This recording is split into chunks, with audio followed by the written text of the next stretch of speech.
3 weeks ago, a whole crowd of polo shirt warriors showed up at my fence, screaming for me to open my gate for the HOA. I sat in a lawn chair, cracked a cold beer, and held up a scorecard, gave them a 7.5 for terrible synchronization.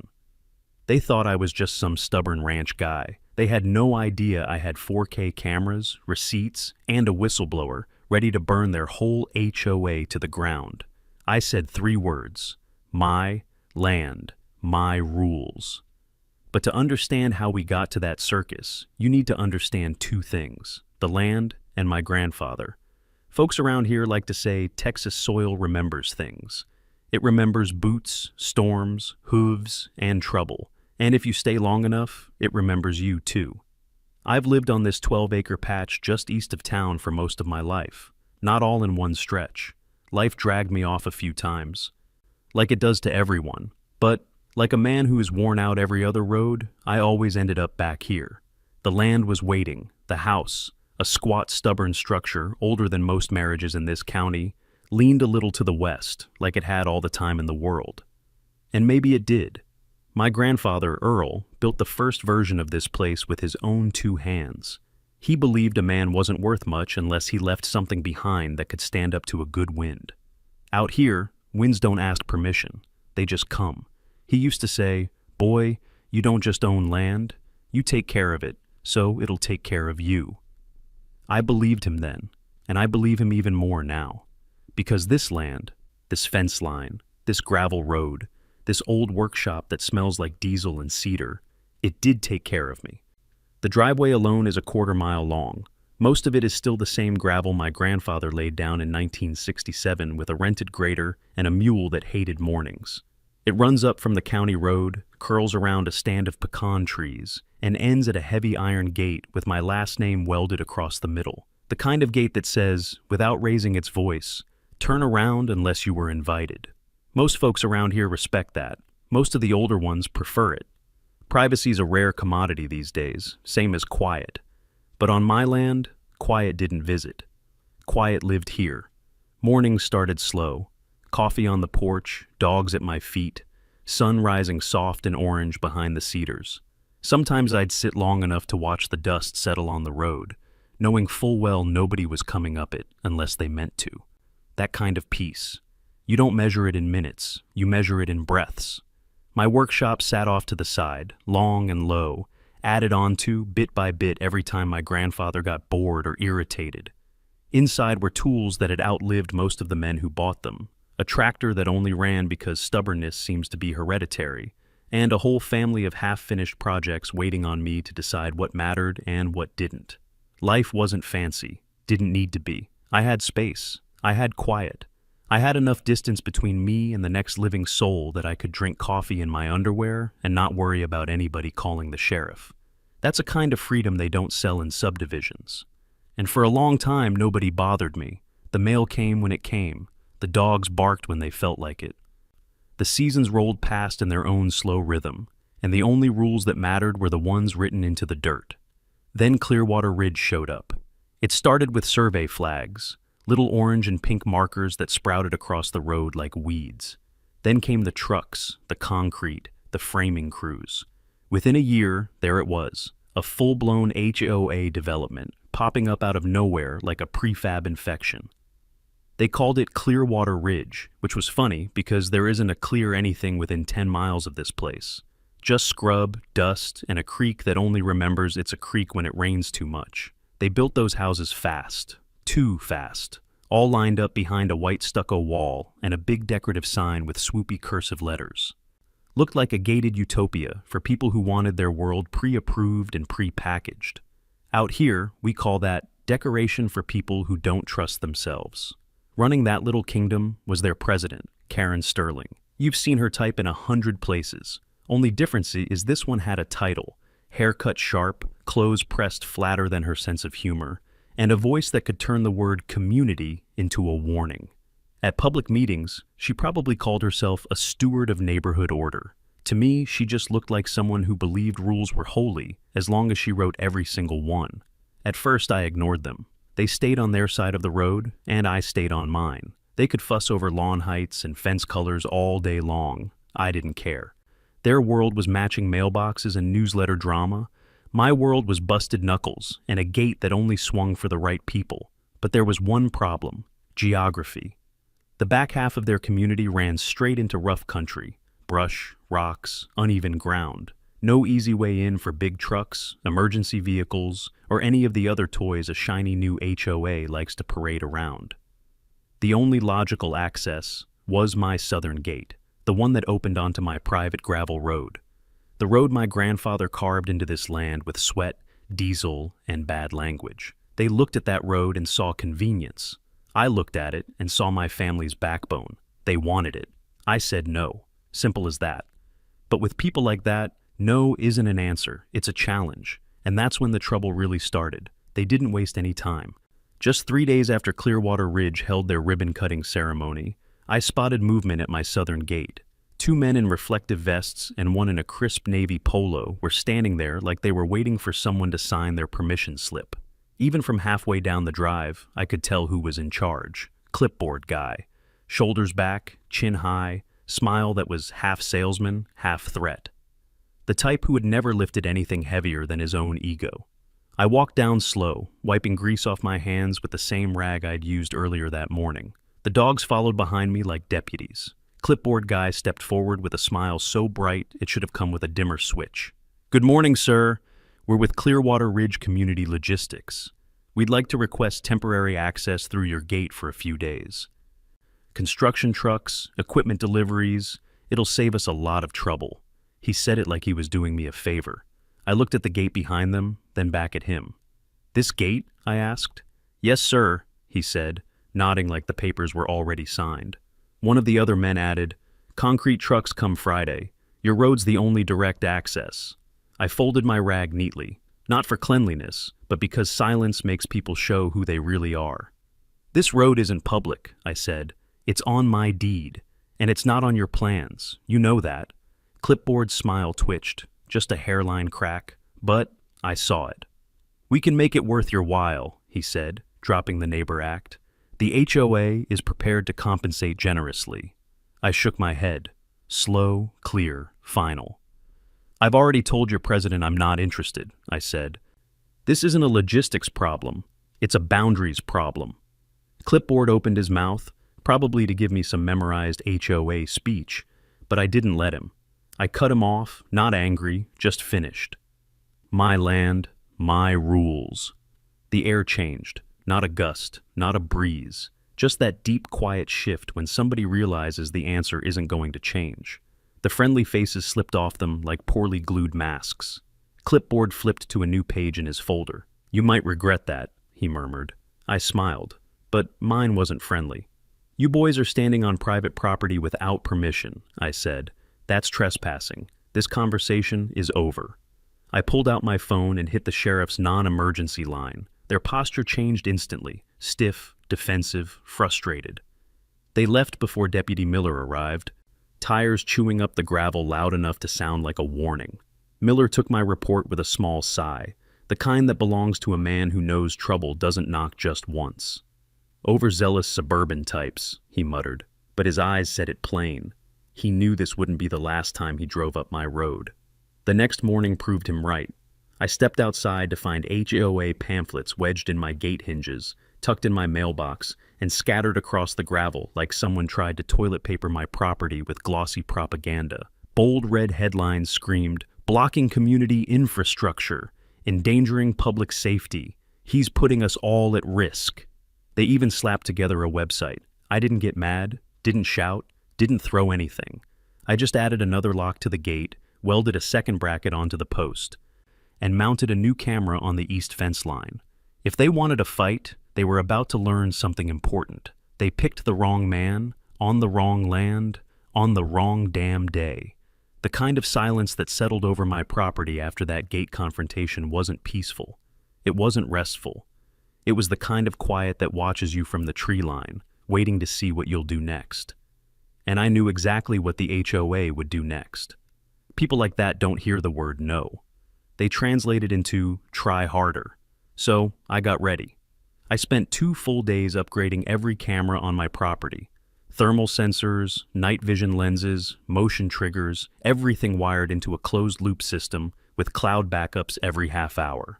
Not because I was paranoid, because I'd lived long enough to know that trouble rarely announces itself politely twice. And right on schedule, trouble arrived. At 2:31 a.m., my phone buzzed once on the nightstand. A silent alert, motion along the east fence.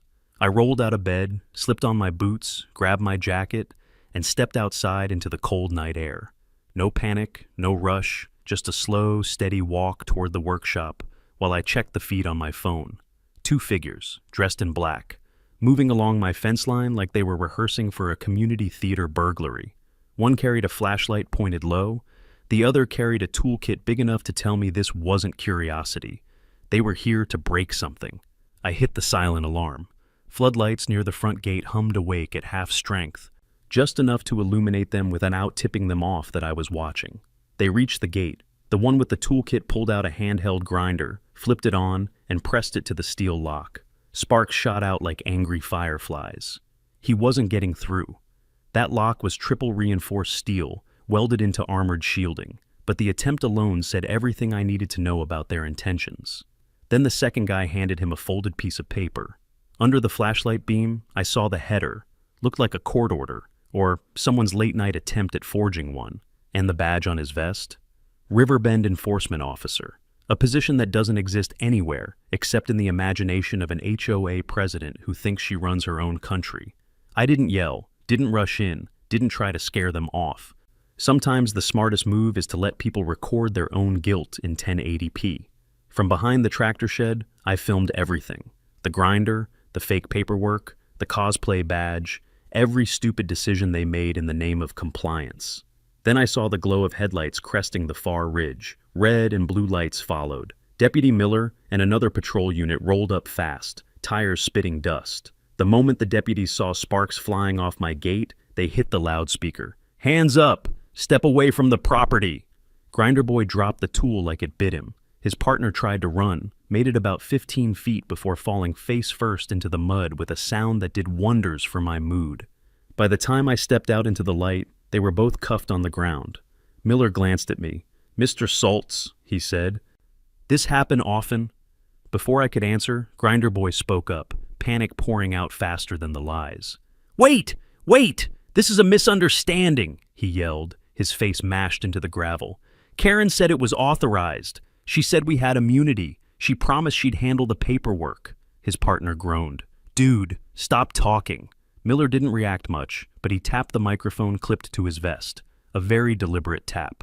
Translation: "Your confession is coming through loud and clear. Keep talking." I shrugged. "Only when the HOA gets creative," I said. Miller didn't smile, but the corner of his mouth twitched just enough for me to know he understood. This wasn't a one-off problem. This was the start of a war. Deputy Miller didn't waste time. Once the 2 intruders were cuffed, he called in the second unit to secure the scene and bag the fake court order. The younger deputy picked it up with latex gloves like it might bite him. Even from 3 feet away, you could see the document was bad. The font was wrong. The notary stamp looked like it had been run through a cheap copier. And the signature, well, if whoever forged it was trying to imitate a judge, they must have done it while riding in the back of a truck going 30 miles an hour. The deputy held it up toward Miller. "You seeing this?" Miller nodded once, slow, the kind of nod men give when they've found the problem they hoped they wouldn't. He turned back to the 2 on the ground. "All right, boys," he said. "Help me understand something. Why the grinder? Why the forged paperwork? Why 2 in the morning?" They both stayed quiet at first. The kind of quiet that comes when you realize the hand you were playing isn't a winning one. Then Grinder Boy cracked again. "I told you, Karen said it was authorized," he shouted. "She said she'd handle immunity, paperwork, all of it. We were told this was just a formality." The other guy swore under his breath. "Man, shut up." Miller didn't respond. He just adjusted his vest, making sure the body cam had a clean angle, and said, "Who's Karen?" "Karen Sterling, HOA president," the man blurted. "She hired us, said she needed early access to the road, called it, expedited compliance operations." Miller blinked once. "That's not a thing," he said. "HOAs don't have enforcement officers. They don't issue court orders." And they sure as hell don't authorize break-ins at 2:30 in the morning. The other deputy was already radioing in the details. I didn't say a word. Didn't need to. Everything was falling neatly into place without my help. Once the deputies loaded the two men into the patrol cars, Miller motioned me over. "You got footage of this?" he asked. "All angles," I said. "Night vision, audio, and a nice close-up of their little cosplay badges." Miller exhaled, long and low. "Good. Sheriff's office is going to need copies. This isn't just trespassing anymore. Fake documents, impersonating officials, attempted forced entry. These boys are in deep." He paused, then added, "And if what they said about this Karen woman is true, she might be in deeper." I nodded. Figured as much. He climbed into his cruiser, hand resting lightly on the door. "Get that footage to the station in the morning," he said, "and lock that gate down tight until we sort this out." Already planned to. They drove off, the lights fading into the dark like the end of a long exhale. I stood by the gate for a while, letting the night settle around me again, watching the wind carry away the faint smell of burnt metal. A man can feel it in his bones when a line's been crossed. And tonight, someone had stomped on mine with both boots. By sunrise, I'd compiled every second of footage, synced the audio, and delivered it all to the sheriff's office. They didn't need to ask twice. Evidence like that doesn't sit in a man's pocket. It belongs in hands that can do something with it. By noon, the investigation was official. By 4 p.m., the HOA released a statement, a shiny PDF posted on their website, emailed to residents, even taped to the entry gate of Clearwater Ridge. It read, "The Riverbend Homeowners Association distances itself from the unlawful actions of an independent contractor. We are shocked and disappointed by this individual's behavior, which does not reflect our commitment to community safety." Translated into plain language, we didn't think he'd get caught, but they weren't done, not even close. That evening, I found freshly printed pamphlets scattered across my fence line again. This time, they weren't about infrastructure or safety. These ones were about me. Accusations, speculation, warnings to residents about hostile behavior from the landowner across the road. One of them even had a blurry, zoomed-in photo of my gate with fake crime scene tape poorly photoshopped onto it. The kind of editing job you'd expect from a teenager trying to pass a meme as evidence. I almost laughed. Almost. But something inside me went quiet instead. Quiet and steady, in a way that told me the HOA had no idea what kind of man they were poking. You don't spend your life protecting what's yours, just to let a pack of polo shirt bureaucrats rewrite reality. They thought I'd back down. They thought I'd fold. They thought fear would work where bribery didn't. But all they did that night was show me exactly how far they were willing to go, and that meant the next move was mine. It didn't take long for the HOA to escalate. They'd already tried charm, threats, forged paperwork, and a midnight break-in. The next logical step, apparently, was public theater. 2 mornings after their "we're shocked and disappointed" PR stunt, I walked out onto my porch with a fresh cup of coffee and saw something I hadn't seen in 20 years on this road. A crowd. About a dozen of them, clustered along the edge of my fence line like a flock of confused flamingos. They stayed just far enough back to avoid trespassing, but close enough to make sure I saw every last one of their homemade signs. "Let us through!" "Emergency access saves lives." "Share the road, Salts." One woman even had a neon poster that read, "Don't be selfish, think of the community." It had glitter on it, actual glitter, at 7 in the morning. I didn't respond, didn't yell, didn't walk over. Instead, I grabbed a lawn chair, a handful of beef jerky, and a cooler with 2 cold beers. Set myself down under the pecan tree like I was watching a 4th of July parade. After a minute, I walked back inside and returned with a small dry erase board. Big red marker. Thick strokes. I held it up. 7.5. The crowd went quiet for a second. Then an older man near the front shouted, "What the hell is that supposed to mean?" I raised my voice just enough to carry. "Your marching is off beat," I called back. "If you're gonna protest, at least get in sync. Arms, knees, rhythm." A couple of them huffed. A few muttered. One woman gasped like she'd been personally victimized. I took another bite of jerky, leaned back, and added, "Come on, show me some effort." Half the crowd didn't know whether to be offended or embarrassed. The other half clearly didn't know why they were even there. But here's the thing about this kind of crowd. It's never the loud ones you worry about. It's the quiet one, the one looking around like he's checking for witnesses. Sure enough, around mid-morning, a man arrived who didn't match the HOA retiree aesthetic. Late 40s, ball cap pulled low, polo shirt 2 sizes too tight, shoulders tense. He walked straight up to the gate like he had a warrant in his pocket. Started taking pictures, first of the gate, then of my house, then of me. I stood up slow, making sure my hands were visible, and my GoPro camera, strapped to my cap, was already blinking red. "Can I help you?" I asked. He ignored me, took another photo, zoomed in this time. I repeated, firmer, "Sir, you're on the easement line. Step back." Instead of stepping back, he stepped closer. "You the land hog?" he shouted. "The guy blocking ambulances? The guy putting families at risk?" I stayed still, calm, not a hint of anger. "This is private property," I said. "You need to step away from the gate." He moved in again, way too close, and threw a dramatic swipe at my shoulder. Not a punch, not contact, just a theatrical brush of fingertips across my jacket. Then he dropped to the ground like I'd shot him. He clutched his face, started screaming. "He hit me! He assaulted me! Call the cops!" Phones came up fast. People shouted. Someone screamed, "Oh my God, did you see that?" But all I did was point to the tiny blinking red light on my cap. The GoPro. Recording everything. Every second. I didn't even have to say anything. The lie was already unraveling. The man who threw himself into the dirt kept screaming like he'd been tackled by a bull instead of gravity and bad acting. He rolled around clutching his face, shouting for someone to call the police, insisting I'd attacked him without provocation. A woman with a pink visor gasped like she'd witnessed a murder. Another one shouted, "That's assault! I saw it!" Even though she'd been looking at her phone a moment earlier. I didn't move, didn't go near him, didn't bother defending myself. I simply tapped the side of my cap, right where the GoPro was mounted, the little red recording light blinking slow and steady. Evidence speaks louder than panic.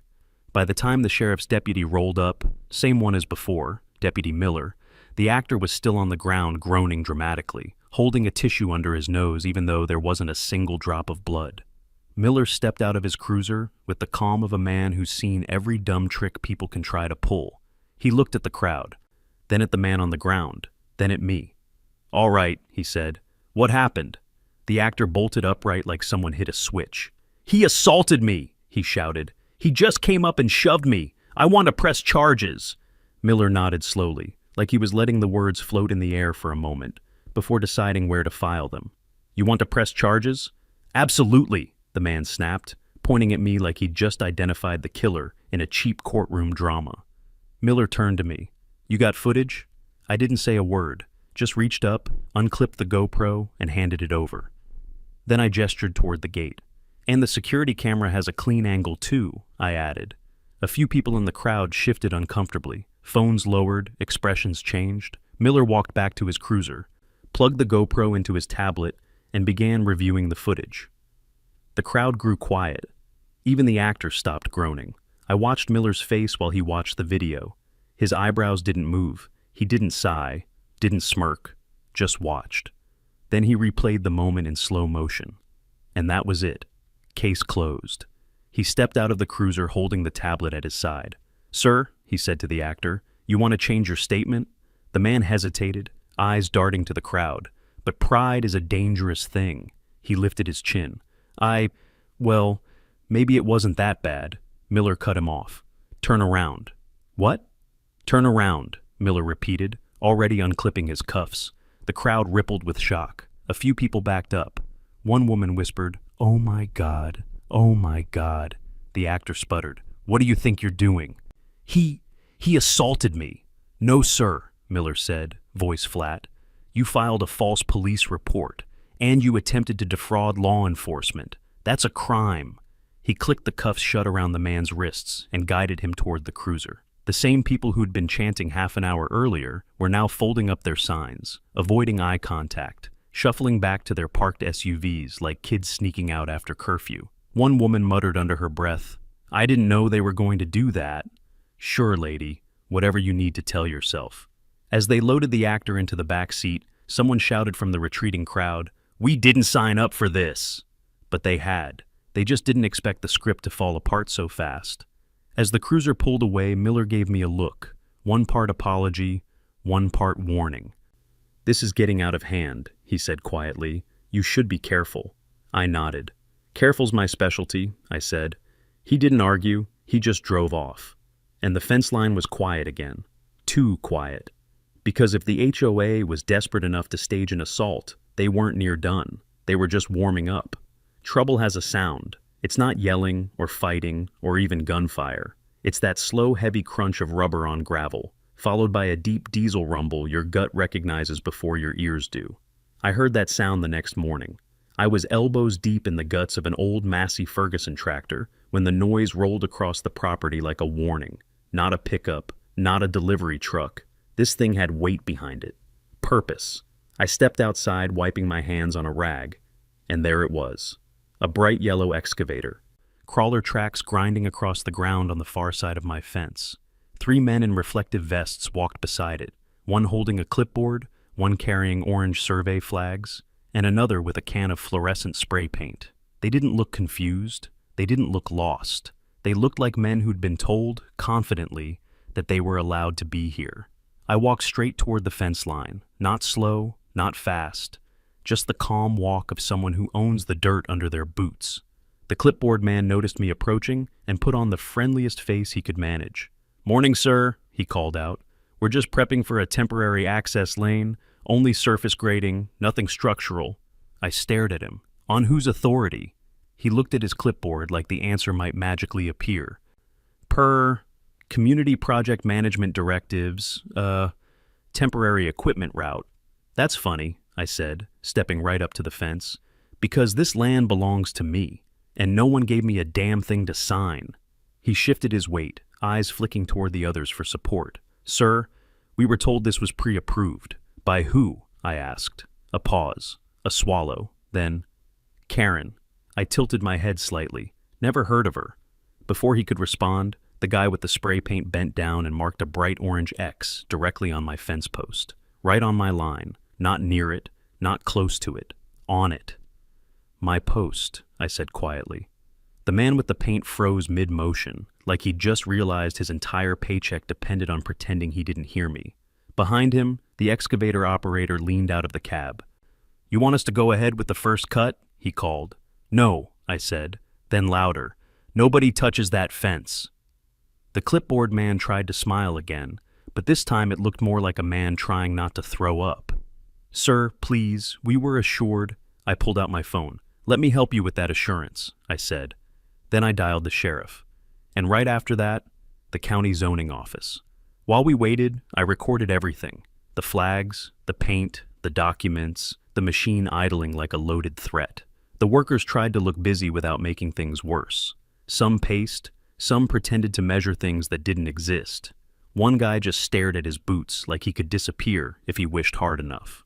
45 minutes later, the county inspector arrived, a tired man with glasses and boots, older than the entire Clearwater Ridge development. He walked the site with me, checked the flags, looked at the paint, scanned the perimeter, then he frowned. "You boys got a permit?" he asked the workers. Silence.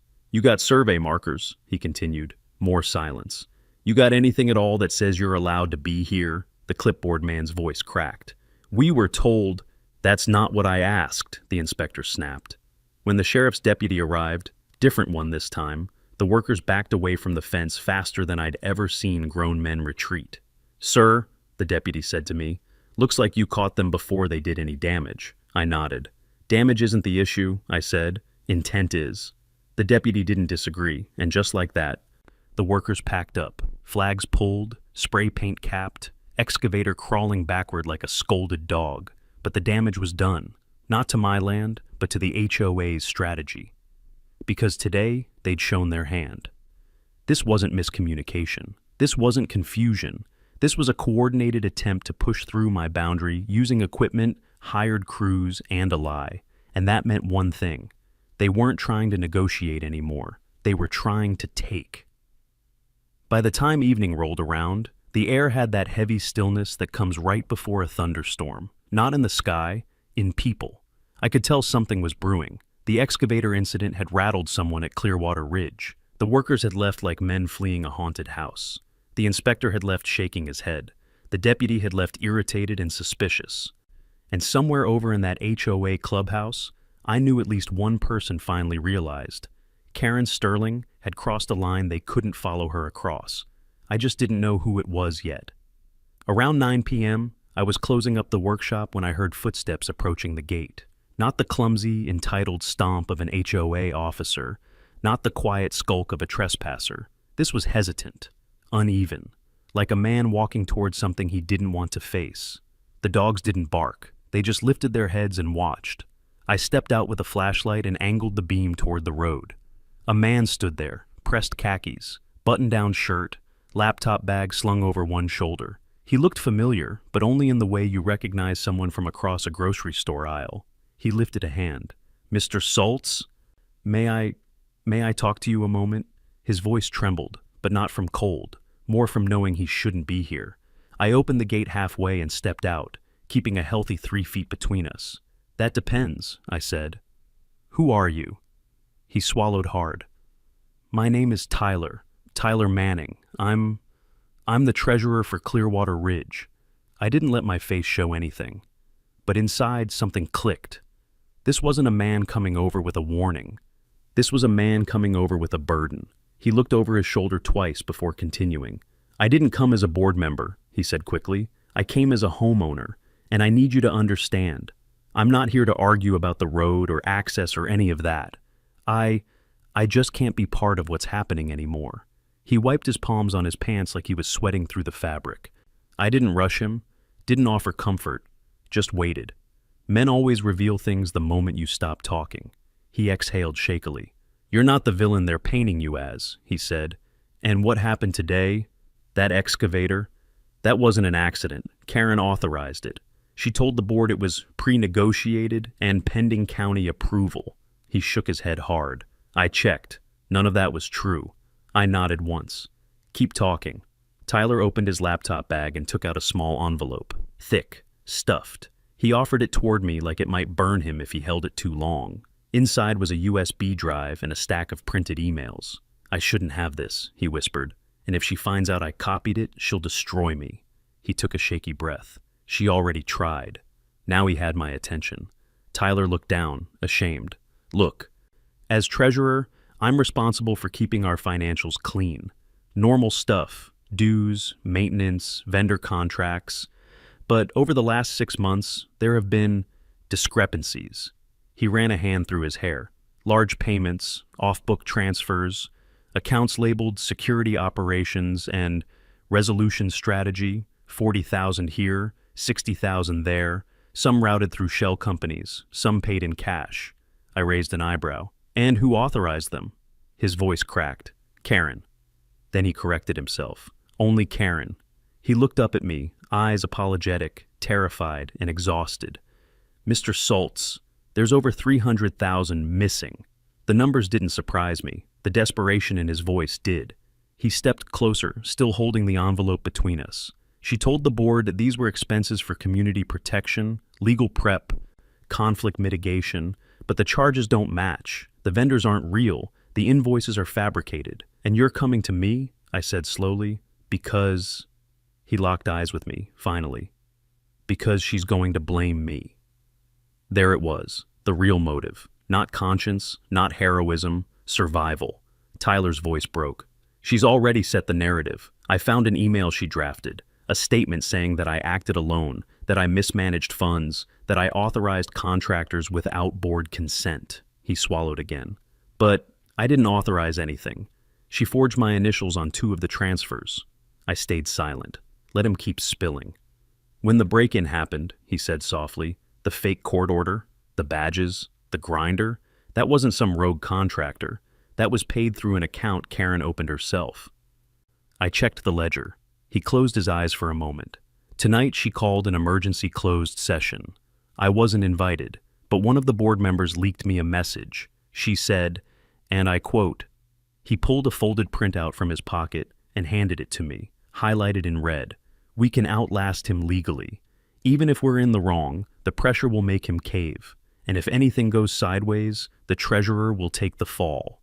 Tyler looked like a man who had been standing on thin ice for too long. "I can't risk prison for something I didn't do," he whispered, "and I can't let her drag the community into this. So, I brought you everything." He motioned at the envelope. "It's all there. Emails, meeting transcripts, transaction logs, copies of forged approvals, plans for the break-in, plans for the excavator stunt. Plans for more." I held the envelope but didn't open it. Not yet. "I shouldn't be here," he said, voice shaking again. "If Karen finds out I talked to you—" "She won't," I said. He nodded, though it didn't give him much comfort. Before turning to leave, he paused. "You're not the only one she's hurt," he said quietly. "You're just the only one who's not afraid of her." I watched him walk back toward the development, a man who had finally chosen a side, even if he hated that it had come to this. The night swallowed him up. I stood there alone, envelope in hand, knowing one thing with absolute certainty. Karen Sterling didn't just pick a fight. She picked the wrong enemy. Word travels differently in a small town. Not fast, not slow, just steady. Like wind carrying dust, like creek water finding the easiest path.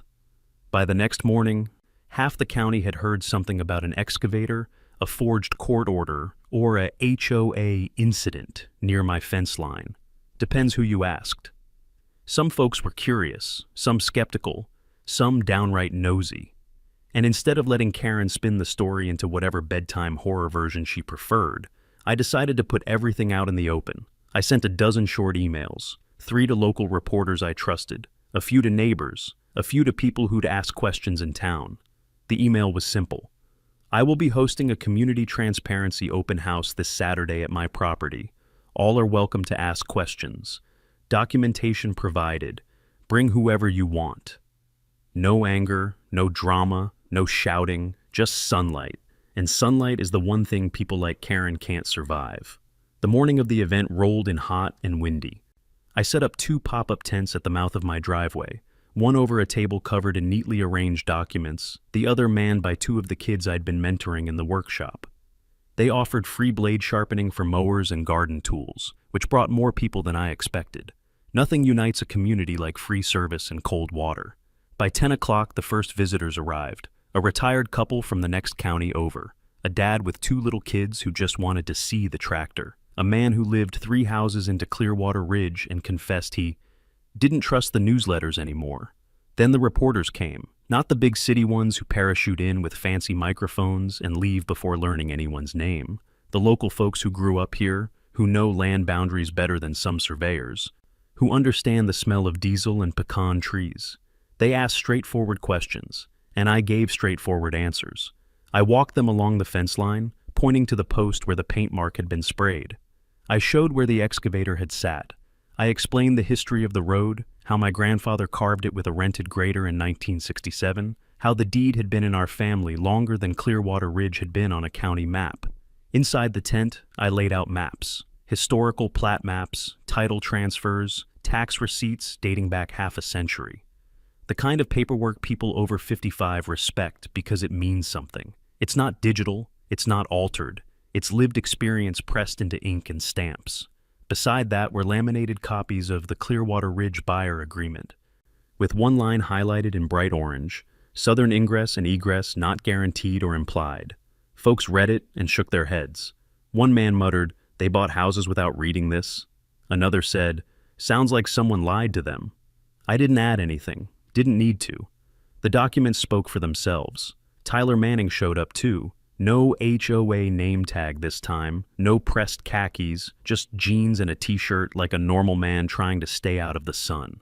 He hung back near the edge of the tent, avoiding reporters, occasionally glancing over his shoulder as if expecting Karen to appear with a clipboard full of consequences. He didn't talk much, but the look in his eyes told me enough. He was done with the HOA, done with the lies, done with the fear. Around noon, a few Clearwater Ridge residents started appearing in 2s and 3s. Some came out of curiosity, some out of guilt, some because their conscience had finally gotten louder than their Facebook group. One woman approached me slowly, holding her purse like a shield. "I'm sorry," she said. "We didn't know. We thought you were being unreasonable." I nodded politely. "I'm not here to rub anyone's nose in it.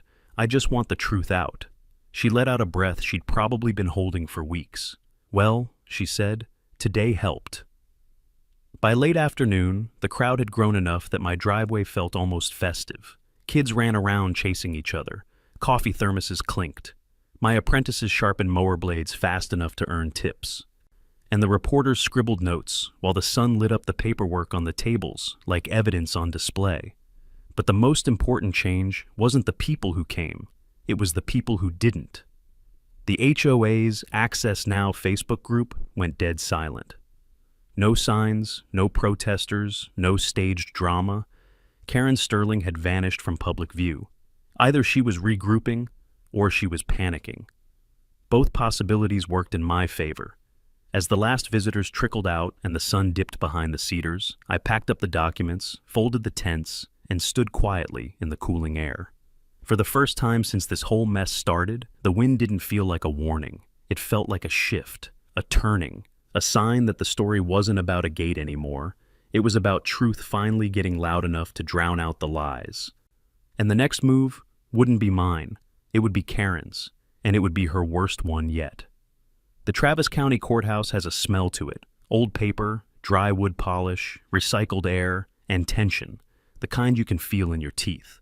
I arrived early, pressed shirt, clean boots, the kind of clothes my grandfather saved for serious days. Inside the courtroom, the HOA legal team sat clustered together like they were sharing one nervous system. Matching suits, matching notebooks, matching fear. And Karen Sterling sat at the center of them, jaw tight enough to crack a tooth. She wouldn't look at me. Behind her sat the treasurer, Tyler Manning, different from last time I saw him, not hiding, not scared, just finished. The judge entered, sharp eyes, silver hair, no patience for nonsense.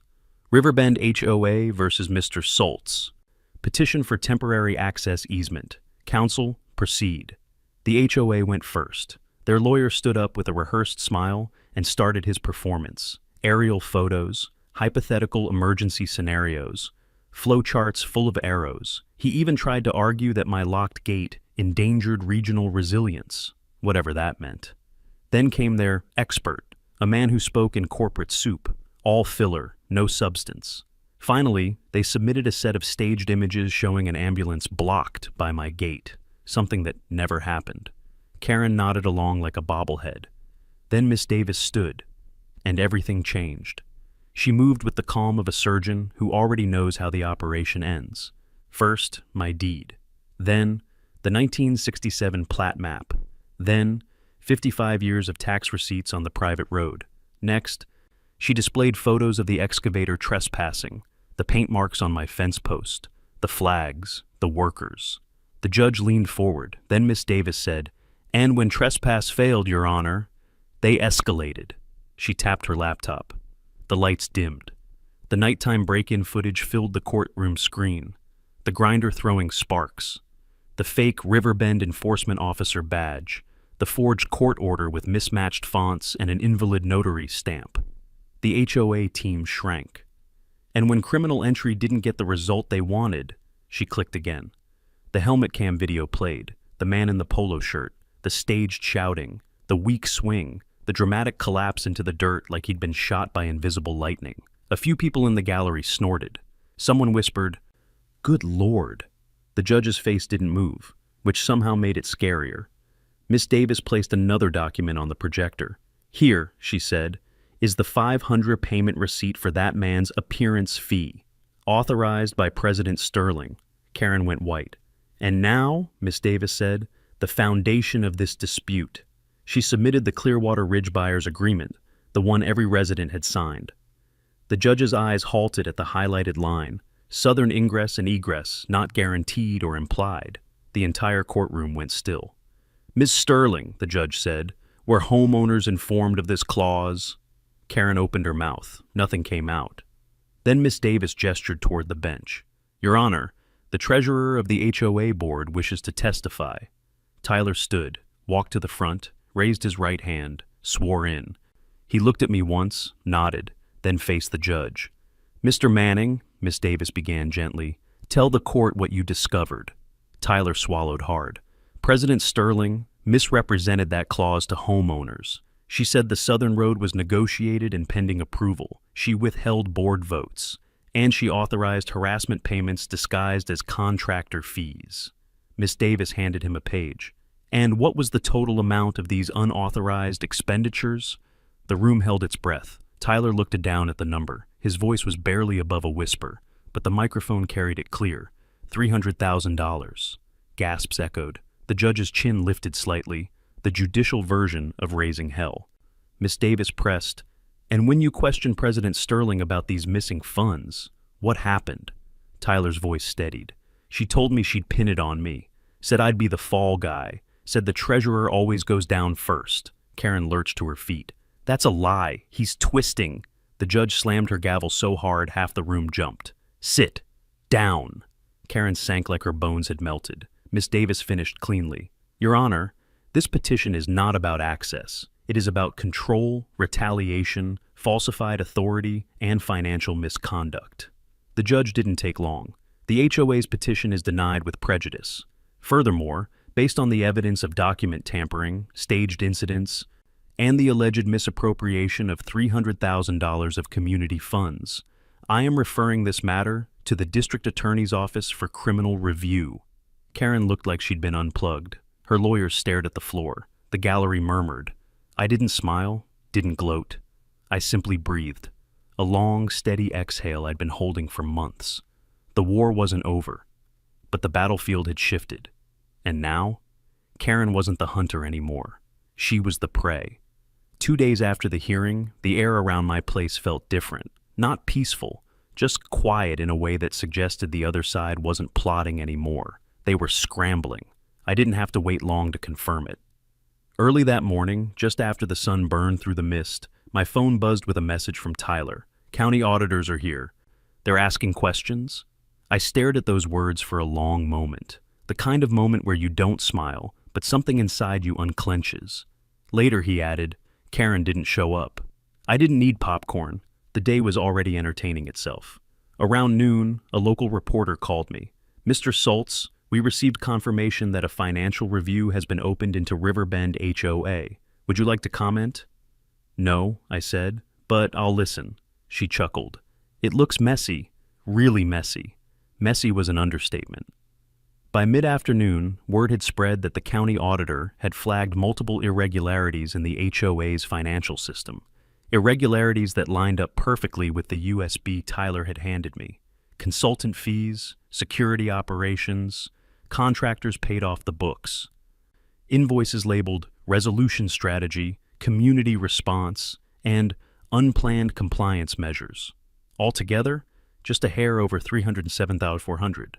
Worse, half of it had been approved without any board vote, and the other half had been buried under fake maintenance line items. It wasn't just mismanagement, it was fraud, and the county had seen enough.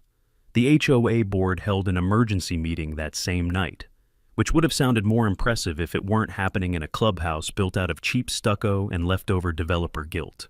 Residents filled every chair, standing rooms spilling out into the hallways. I didn't attend, didn't have to. I just sat on my porch with a cold drink and let the evening breeze deliver the echoes of raised voices across the road. I didn't catch every word, but I caught enough. "You lied to all of us." "Where's the money, Karen?" "The judge said criminal referral." "We trusted you." Trust is like a fence post. Once it snaps, you can't make it whole again, and you can only replace it. Apparently, that meeting ended with a motion to suspend Karen from the HOA presidency pending investigation. She refused. Of course she refused. People like Karen don't step down. They dig deeper, but digging doesn't help when the hole's already under your feet. The next morning, the county released a public statement confirming possible criminal violations under financial fraud statutes. Residents started knocking on my gate, not to argue, but to apologize. Some brought pie, some brought a handshake, some brought awkward half-smiles, and the kind of look people give when they know they backed the wrong horse. I accepted every apology, not because I needed them, but because forgiveness costs nothing, and grudges take work. The real show came 3 days later. I was welding a brace on my eastern fence line when I heard sirens, not fast, not frantic, just steady. I stood up and wiped my hands. A sheriff's SUV rolled into Clearwater Ridge, then another, then a county investigator's sedan. They didn't turn toward the clubhouse. They turned toward Karen Sterling's house.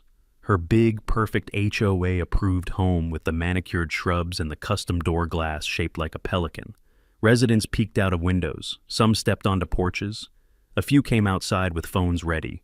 Not antagonistic, just curious in that small-town way where everybody knows something is happening long before they understand what it is. Karen came out onto her porch wearing a white blouse and a smile that didn't fit her face. She said something about misunderstandings and procedural errors and politically motivated audits. The officers didn't argue. They stepped forward, read the charges: fraud, conspiracy to commit trespass, misappropriation of community funds, authorization of staged incidents, tampering with documents. When they placed the cuffs on her wrists, she gasped like someone had shut off her air supply. Not angry, not confused, just shocked. Shocked that reality had finally shown up with paperwork. One of the deputies guided her toward the SUV, and that's when it happened. The part nobody planned, the part nobody could have scripted better. A breeze picked up, and behind Karen, hanging from a simple metal frame, the HOA's decorative entrance sign rattled in the wind. Riverbend Estates, a community of trust. A neighbor stepped forward, filming. Someone else whispered, "Well, that didn't age well." Karen ducked her head, but the cameras caught everything. The walk of shame. The last glance at the sign she'd once stood in front of with pride. The cold realization that the community she claimed to protect was watching her leave in handcuffs. The HOA dissolved 2 weeks later. State decision, swift and absolute. The license revoked. All operations suspended. A temporary state-appointed overseer assigned to sort through the financial wreckage. Tyler turned down the nomination to lead the new board. Can't say I blamed him. He stopped by my place one evening, hands in his pockets, eyes tired but lighter than before. "I never wanted it to go this far," he said. "I know you didn't," I replied. "Do you hate us?" he asked. I shook my head. "No, but I'm keeping my gate closed." He smiled at that, a small, sincere smile. Fair enough. Life didn't snap back to normal overnight. It never does. But the quiet returned.